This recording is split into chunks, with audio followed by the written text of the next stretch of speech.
Ayan, nagpainit na ako ng mantika. Ipiprito ko muna itong bangus. Ito ay binabad ko na sa asin at paminta. At iginulong ko rin ito sa harina para mas crispy yung ating bangus. At hindi rin ito tatalsik pag prinito.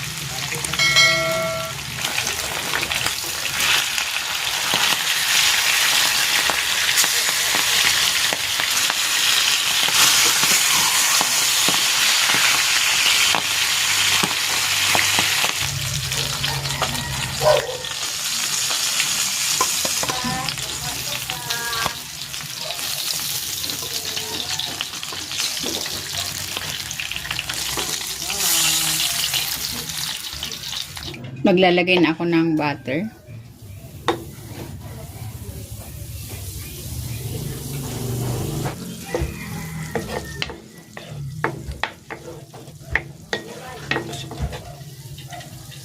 Igigisa ko na dito itong bawang.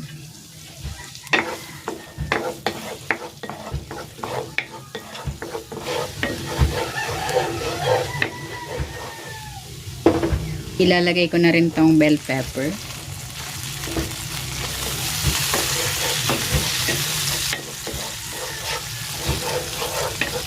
Maglalagay din ako ng tomato paste para maganda yung kulay.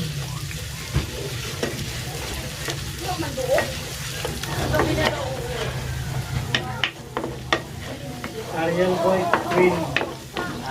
70.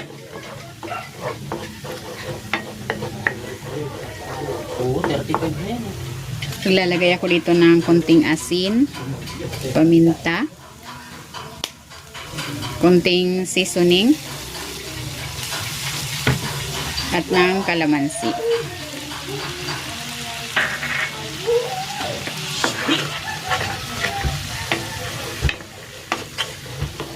Maglalagay din ako ng konting tubig.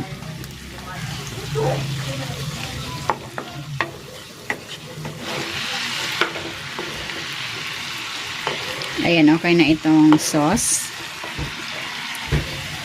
Ilalagay ko na dito yung prinito kong bangus.